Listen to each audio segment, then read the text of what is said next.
ನಮಸ್ತೆ at present ಯಾವ್ಯಾವ ಪ್ರಾಜೆಕ್ಟ್ಗಳು ನಡೀತಾ ಇದೆ ಅಂತ ಮೇಡಮ್. ಇವಾಗ ಎಡಗೈ ಅಪಘಾತಕ್ಕೆ ಕಾರಣ ಮುಗೀತು. ಈಗ ಟೆರರ್ ಅಂತ ಒಂದು ಸಿನಿಮಾ ನಡೀತಿದೆ, ಹಂಟರ್ ಅಂತ ಒಂದು ಸಿನಿಮಾ ಅದು ನಡೀತಿದೆ. ಅದು ಬಿಟ್ಟು ಒಂದು ಅವಾರ್ಡ್ ಸಿನಿಮಾ ನಡೀತಿದೆ ಎಡಿಟೋ. ಅದು ಬಿಟ್ಟು ಒಂದಷ್ಟು ಸಿನಿಮಾಗಳು ಹೊಸ ಸಿನಿಮಾಗಳು ಮಾತುಕತೆ ಆಗಿದೆ, ಸ್ಟಾರ್ಟ್ ಆಗಬೇಕು. ತೆಲುಗು ಸಿನಿಮಾ ಒಂದು ಸ್ಟಾರ್ಟ್ ಅಂದರೆ ಮಾತುಕತೆ ಆಗಿದೆ, ಅದು ಸ್ಟಾರ್ಟ್ ಆಗಬೇಕು. ನಡೀತಿದೆ ಮೇಡಮ್ ವರ್ಕ್ಗಳು.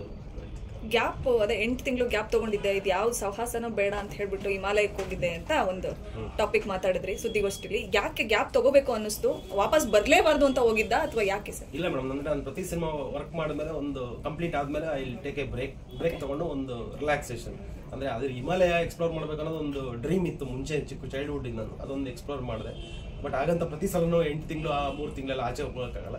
ಬಟ್ ಅದು ಬಿಟ್ಟು ರ್ಯಾಂಡಮ್ ಆಗಿ ನಾನು ಯೂಸ್ ಟು ಅಂದರೆ ನಾನು ಬೇರೆ ಬೇರೆ ಊರುಗಳಿಗೆ ಹೋಗ್ತಿರ್ತೀನಿ. ನಂಗೆ ಸಮುದ್ರ ಅಂದರೆ ಇಷ್ಟ, ನೇಚರ್ ಅಂದರೆ ಇಷ್ಟ.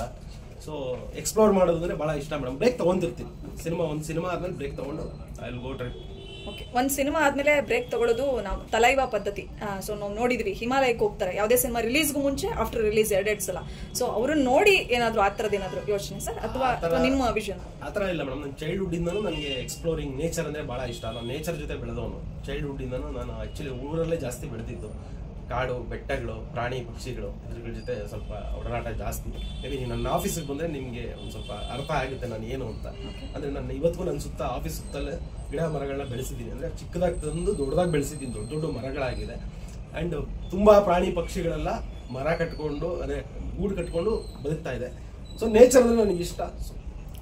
KGF ಆದ್ಮೇಲೆ 8 ತಿಂಗಳು 8 ತಿಂಗಳು ತಗೊಂಡಿದ್ದೆ ಸರ್. ಆ ಸಿನಿಮಾಗೋಸ್ಕರ ಅಷ್ಟು ಡೆಡಿಕೇಟೆಡ್ ಆಗಿ 2-3 ವರ್ಷಗಳ ಕಾಲ ಕೆಲಸ ಮಾಡಿದ್ದು ಬಹುಶಃ ಸ್ಟ್ರೆಸ್ ಅಂತ ಅನ್ನಿಸ್ತಾ ಅಥವಾ ಯಾಕೆ? ಇಲ್ಲ ಮೇಡಮ್, ಅಂದ್ರೆ ನನಗೆ ಹೇಳಿದ್ನಲ್ಲ, ಹಿಮಾಲಯ ಅನ್ನೋದನ್ನ ಎಕ್ಸ್ಪ್ಲೋರ್ ಮಾಡಬೇಕಿತ್ತು. ಒಂದು ಲಾಂಗ್ ಬ್ರೇಕ್ ಬೇಕಿತ್ತು. ಯಾಕಂದ್ರೆ ನಾನು childhood madam almost 14 years editing start ಮಾಡಿದ್ದು. ಇಂಡಸ್ಟ್ರಿಗೆ ಬಂದಿದ್ದು ಸೆಟ್ ಬಾಯಿ, ಪ್ರೊಡಕ್ಷನ್ ಬಾಯಿ, ಲೈಟ್ ಬಾಯಿ, ಆಫೀಸ್ ಬಾಯಿ, ಆಮೇಲೆ ಎಡಿಟ್ರು, ಸೀರಿಯಲ್ ಎಡಿಟರ್ಸು. ಸೀರಿಯಲ್ಲೇ ಒಂದು 50,000 70,000 ಎಡಿಟ್ ಮಾಡಿದ್ದೀನಿ ಮೇಡಮ್ ನನ್ನ ಕೆರಿಯರಲ್ಲಿ. ಅದಾದಮೇಲೆ ಸಿನಿಮಾಗೆ ಬಂದೆ. ಸಿನಿಮಾಯಿಂದ ಸೀರಿಯಲ್ ಪ್ರೊಡಕ್ಷನ್ ಮಾಡಿದೆ, ಕಟಕಟೆ ಕಥೆಗಳು. ಅದಾದ್ಮೇಲೆ ರಾಧಾ ಕಲ್ಯಾಣ, ಅದಾದ್ಮೇಲೆ ಈಗ ಲಾಸ್ಟ್ ವರಲಕ್ಷ್ಮಿ ಸ್ಟೋರ್ಸು, ಕೋವಿಡಲ್ಲಿ ಮಹಾಭಾರತ ಬಂದು ಮತ್ತೆ ಕನ್ನಡ ಪ್ರೊಡಕ್ಷನ್ ನಾನೇ ಮಾಡಿದ್ದು. ಸೊ ಈ ಥರ ಮಾಡ್ಕೊಂಡು ಬಂದಾಗ ನನಗೆ ಏನೋ ಒಂದು ಹೊಸದು ಮಾಡಬೇಕು ಅನ್ಸುತ್ತೆ. ಆ ಹೊಸದು ಮಾಡಬೇಕು ಅನ್ಸುತ್ತೆ, ಒಂದು ಬ್ರೇಕ್ ತಗೋಬೇಕು ಅನ್ಸುತ್ತೆ. ಸೊ ಈ ಥರ ಮಾಡ್ಕೊಂಡು ಹೋಗ್ತಾ ಇದ್ದೀನಿ. KGF ಚಾಪ್ಟರ್ 1 ಆದ್ಮೇಲೆ ಚಾಪ್ಟರ್ 2ಗೆ ಶ್ರೀಕಾಂತ್ ಅವ್ರು ಯಾಕೆ ಕಂಟಿನ್ಯೂ ಆಗಲಿಲ್ಲ? ಅದು ನಿಮ್ಮ ನಿರ್ಧಾರನ ಅಥವಾ ಪ್ರೊಡಕ್ಷನ್ ಹೌಸ್ ನಿರ್ಧಾರ? ಇಲ್ಲ ಮೇಡಮ್, ಆ ಥರ ಏನಿಲ್ಲ. ಮ್ಯೂಚುವಲ್ ಆಗಿ ಆಚೆ ಬಂದಿದ್ದು. ನಾನು ಪ್ರಶಾಂತ್ ಅವರು 2009ರಿಂದ ಜೊತೆ ವರ್ಕ್ ಮಾಡಿದ್ದೀವಿ. ಉಗ್ರಮ್, ರಥಾವರ, ಆಮೇಲೆ KGF 1 10 ವರ್ಷ ಜೊತೆಲಿ ವರ್ಕ್ ಮಾಡಿದ್ದೀವಿ madam. It's A good decent journey and ಒಳ್ಳೆ ಬಾಂಡೇಜ್ ಇದೆ ಇವತ್ತಿಗೂ. ಯಾರು ಏನು ಬೇಡ ಅಂತ ಹೇಳಿಲ್ಲ, ನಾವೇ ಮ್ಯೂಚುವಲ್ ಆಗಿ ನಾನೇ ಆಚೆ ಬರಬೇಕು ಅಂತ ನಾನು ಫಸ್ಟೇ ಫಿಕ್ಸ್ ಆಗಿದೆ. ಅದು ಬಂದಮೇಲೆ ನಾನು ಪ್ರೊಡಕ್ಷನ್ ಮಾಡಿದೆ, ಸೀರಿಯಲ್ ಪ್ರೊಡಕ್ಷನ್ ಮಾಡಿದೆ, ಮಹಾಭಾರತ ಮಾಡಿದೆ, ಮತ್ತೆ ಬೇರೆ ಬೇರೆ ಸಿನಿಮಾಗಳು ಎಡಿಟ್ ಮಾಡಿದೆ, ಬೇರೆ ಲ್ಯಾಂಗ್ವೇಜ್ ಸಿನಿಮಾಗಳು ಎಡಿಟ್ ಮಾಡಿದೆ. ಆ್ಯಂಡ್ ವೆಬ್ ಸೀರೀಸ್ ಮಾಡಿದೆ, ನೆಟ್ಫ್ಲಿಕ್ಸ್ಗೊಂದು, ಆಮೇಲೆ ಅಮೆಝಾನ್ಗೊಂದು ವೆಬ್ ಸೀರೀಸ್ ಮಾಡಿದೆ. ಸೊ ಆ ಥರ ಏನು ಇದಿಲ್ಲ ಮೇಡಮ್, ಚೆನ್ನಾಗೇ ಇದ್ದೀವಿ ಎಲ್ಲರೂ, ಇವತ್ತಿಗೂ ಚೆನ್ನಾಗಿದ್ದೀವಿ, ಮಾತಾಡಿಸ್ತೀವಿ. ಅಂದ್ರೆ ಆ ಸಿನಿಮಾ ಅದು 2-3 ವರ್ಷ ಟೈಮ್ ತಗೊಳುತ್ತೆ, ನಿಮ್ಮ ಟೈಮ್ ಕಿಲ್ ಆಗುತ್ತೆ ಅಂತನಾ ಅಥವಾ ಆ ಥರ ಎಲ್ಲ ಏನಿಲ್ಲ ಮೇಡಮ್. ಈಗ ನೀವು ಒಂದು ಪ್ರಾಜೆಕ್ಟ್ ಮಾಡಿ ಒಂದು 3 ವರ್ಷ 5 ವರ್ಷ ಮಾಡಿ ಅಂದರೆ ನಿಮ್ಗೆ ಅದಕ್ಕೊಂದು ಪೇ ಇರುತ್ತಲ್ವಾ? ಆ ಪೇ ಕೊಟ್ಟಾಗ ನೀವು ಮಾಡ್ತೀರಾ.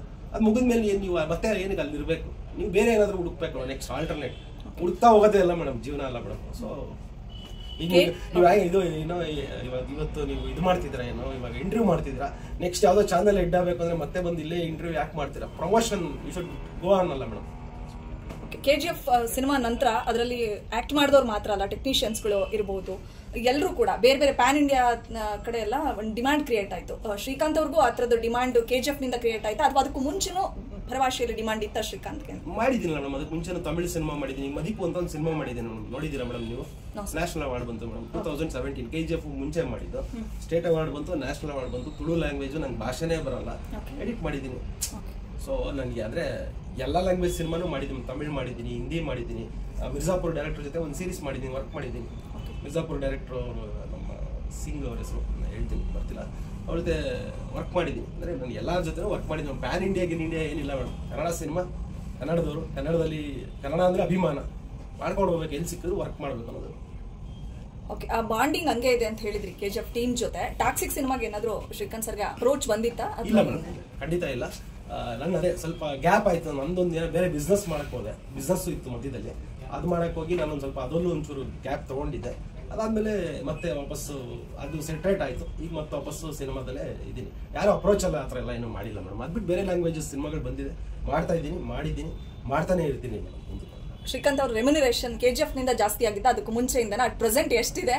ಎಷ್ಟು ಎಕ್ಸ್ಪೆಕ್ಟ್ ಮಾಡ್ತಾರೆ? ಅಲ್ಲ ಮುಂಚೆಯಿಂದನೂ ರೆಮ್ಯುನರೇಷನ್ ಏನು ಎಕ್ಸ್ಪೆಕ್ಟೇಷನ್ ಅಂದ್ರೆ ನನ್ನ ಕೆಲ್ಸಕ್ಕೆ ನಾನು ಟೈಮ್ ಕೇಳ್ತೀನಿ ಮೇಡಮ್. ಬೇಸಿಕ್ ಆಗಿ ಕೆಲಸ ಒಂದು ಜಾಬ್ ಕೊಟ್ರೆ ಅದಕ್ಕೆ ಎಷ್ಟು ಟೈಮ್ ಬೇಕು ಅಂತ ಒಂದು ನನಗೆ ಮೈಂಡಲ್ಲಿ ಇರುತ್ತೆ. ಅದಕ್ಕೊಂದು ರೆಮ್ಯುನರೇಷನ್ ಕೇಳ್ತೀನಿ.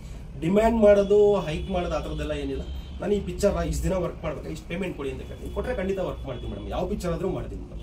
ಚಿಕ್ಕ ಬಜೆಟ್ ಪಿಕ್ಚರು ಮಾಡ್ತಿದ್ದೀನಿ, ಇವತ್ತಿಗೂ ಮಾಡ್ತೀನಿ. ಒಂದು ಮಾತು ಅಂತ ಒಂದು ಪಿಕ್ಚರ್ ಮಾಡ್ತಿದ್ದೀನಿ ಮೇಡಮ್.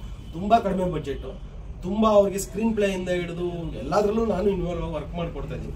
ಅವ್ರ ಹತ್ರ ನಾನು ದುಡ್ಡೇ ತೊಗೊಂಡಿಲ್ಲ ಮೇಡಮ್, ಫ್ರೀಯಾಗಿ ಮಾಡ್ತಿದ್ದೀನಿ. ಯಾಕಂದರೆ ಪಾಪ ಥಿಯೇಟ್ರ್ ಹುಡುಗರು ಏನೋ ಮಾಡಬೇಕು ಅನ್ನೋ ಒಂದು ಆಸೆಯಿಂದ ಸಿನಿಮಾ ಮಾಡ್ತಿದ್ದಾರೆ. ಆ ಥರನೂ ಸಪೋರ್ಟ್ ಮಾಡ್ತಿದ್ದೀನಿ ಮೇಡಮ್. ಅಂದರೆ ಸಿನಿಮಾ ಅಂದರೆ ನನಗಿಷ್ಟ. ಸೊ ಕತೆ ಚೆನ್ನಾಗಿತ್ತು. ಸರ್, ಲಾಸ್ಟ್ ಪ್ರಶ್ನೆ, ಯಶ್ ಅವರ ಬೆಳವಣಿಗೆ ಬಗ್ಗೆ ನೀವು KGF ಸೆಟ್ಟಲ್ಲಿ ನೋಡಿದ್ದಕ್ಕೂ ಇವತ್ತಿನ ಯಶ್ ಸರ್ಗೂ ಏನು ಡಿಫ್ರೆನ್ಸ್ ಅಂತ ಅನ್ಸುತ್ತೆ? ಅವರು ಅದೇ ಅವ್ರ ಬೆಳವಣಿಗೆ ಬಗ್ಗೆ ಏನು ಹೇಳ್ತಾರೆ ಶ್ರೀಕಾಂತ್? ಮೇಡಮ್, ಅವರು ನನಗೆ KGF ಮುಂಚೆಯಿಂದನೂ ಫ್ರೆಂಡು. ನಾವೆಲ್ಲ ಸೀರಿಯಲಿಂದನೇ ಬಂದವರಲ್ವಾ, ಸೀರಿಯಲಿಂದನೇ ಬಂದವರು ನಾವೆಲ್ಲ. ಅವರೊಟ್ಟಿಗೆ ಯಾವುದಾದ್ರು ಸೀರಿಯಲ್ ಮಾಡಿಲ್ಲ, ಬಟ್ ನಾವು ಮಾತಾಡಿದ್ವಿ. ತುಂಬ ಕ್ಲೋಸ್ ಆಗಿ ಮಾತಾಡ್ತಿದ್ದೋ. ದರ್ಶನ್ ಅವ್ರೂ ಫ್ರೆಂಡೇ. ಹಂಗೆ ನೋಡಿದ್ರೆ ದರ್ಶನ್ ಅವ್ರು ಫಸ್ಟ್ ಟೆಲಿಫಿಲ್ಮ್ ಎಡಿಟ್ ಮಾಡಿದ್ದು ನಾನೇ, ಫ್ರೆಂಡ್ಸ್ ಅಂಡ್ ಗರ್ಲ್ ಫ್ರೆಂಡ್ಸ್ ಅಂತ. ಶರಣ್ ಅವ್ರು ಆ್ಯಕ್ಟ್ ಮಾಡಿದ್ದಾರೆ, ದರ್ಶನ್ ಅವ್ರು ಹೀರೋ. ಆಯ್ತಾ ಮೇಡಮ್, ಅವರು ಫ್ರೆಂಡೇ. ದುನಿಯಾ ವಿಜಯ್ ಅವರು ಫ್ರೆಂಡೇ, ಗಣೇಶ್ ಅವರು ಫ್ರೆಂಡೇ. ಎಲ್ಲರ ಜೊತೆನೂ ಒಡನಾಟ ಇದೆ ಮೇಡಮ್. ಅಂದರೆ ಯಶ್ ಅವರು ಖುಷಿ ಇದೆ ಮೇಡಮ್. ಖಂಡಿತ ಇನ್ನೂ ಬೆಳೀಲಿ. ಕನ್ನಡ ಚಿತ್ರರಂಗದ ಎಲ್ಲ ನಾಯಕರು ಇನ್ನೂ ದೊಡ್ಡದಾಗಿ ಬೆಳಿಬೇಕು ಅನ್ನೋದು ಆಸೆ.